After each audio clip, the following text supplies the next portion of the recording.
आदाब नाजरीन, खुश आमदीद है आप सबका कश्मीर ऑब्जर्वर फोलियो में। आज की नशिस्त में बात होगी उस इनकलाब की जब सफ़ों की खुशबू कम पड़ गई और स्क्रीन की चमक बढ़ने लगी।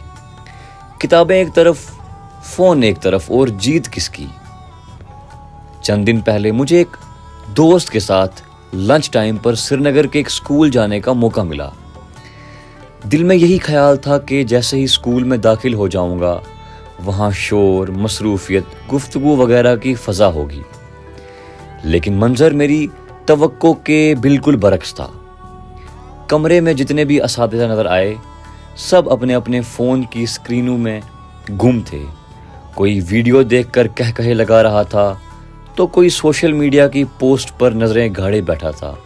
मगर उसी भीड़ के बीच मेरी नज़र कमरे के एक कोने पर जा ठहरी जहाँ एक उस्ताद बाकियों से बिल्कुल मुख्तलिफ दिखाई दिए।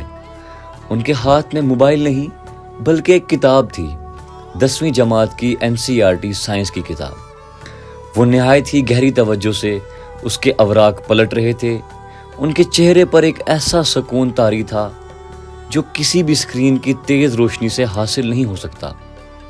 मैं आहिस्ता उनके करीब हुआ और खामोशी से उनके पास जा बैठा।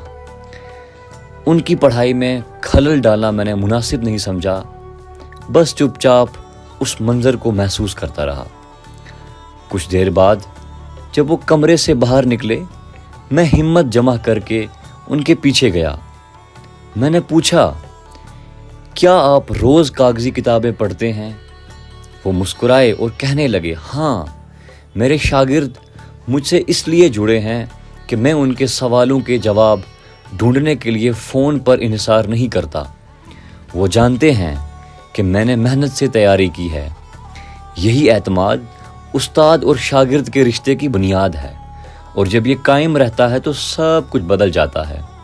फिर वो लम्हा भी आया जब उन्होंने एक निहायत ही गहरा सवाल उठाया कि आज के बच्चों और माओं में वो कुर्बत क्यों नहीं है जो पिछली नस्लों में थी। और जवाब भी खुद ही दिया, क्योंकि आज बच्चे प्लास्टिक की बोतल में दूध पीते हैं जबकि पहले वो माँ की गोद और छाती से दूध पीते थे। ये बात मेरे दिल को चीर गई।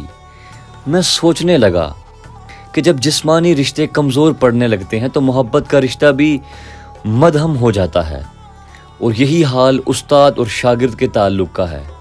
ये रिश्ता भी इतना ही नाजुक है।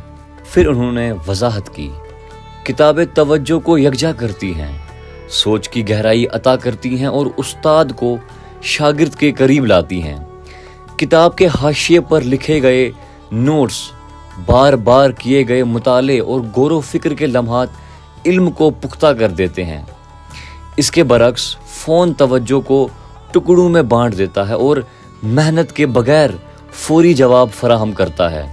लेकिन वो जवाब इल्म नहीं होता, महज सतही मालूमात होती हैं। अब कश्मीर के महकमा तालीम ने बारहा हुक्मनामे जारी किए हैं कि तदरीसी औकात में फ़ोन के इस्तेमाल पर काबू पाया जाए, लेकिन अमली तौर पर हकीकत ये है कि बेशतर जमातों में फ़ोन अब भी गालिब है। हर गुज़रते साल के साथ ये मसला बढ़ता जा रहा है और इसके साथ ही तवज्जो और एतमाद का ज़वाल भी। उस उस्ताद ने कुछ अमली हल भी तजवीज़ किए।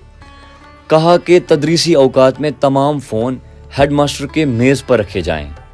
दूसरा, उन्होंने कहा कि ज़रूरी कॉल या पैगाम हेडमास्टर के ज़रिए मुताल्ला अफराद तक पहुँचाए जाएं। हर स्कूल में मेयारी लाइब्रेरियाँ कायम हों। असातिज़ा और तलबा के लिए अखबारात की फराहमी यकीनी बनाई जाए। अब इनकी गुफ्तगू मेरे जहन में देर तक गूंजती रही। मुझे लगा जैसे वो मुझे ये याद दिला रहे हों कि मुताला दरअसल मोहब्बत का अमल है। हर पलटता हुआ वर्क, हर हाशिया पर लिखा हुआ नोट और हर खामोश मुताले का लम्हा हमें वो कुछ लौटा देता है जो किसी स्क्रीन से मुमकिन नहीं। उस दिन श्रीनगर के उस दफ्तर में बैठकर मुझे शिद्दत से एहसास हुआ कि कश्मीर के क्लासरूम्स में एतमाद किस कदर नाजुक हो चुका है। कश्मीर की जमातों में स्क्रीनें आहिस्ता आहिस्ता उस रिश्ते को काटने का खतरा रखती हैं जिसे किताबों ने सदियों से मोहब्बत, मेहनत और खामोशी के ज़रिए जोड़े रखा था।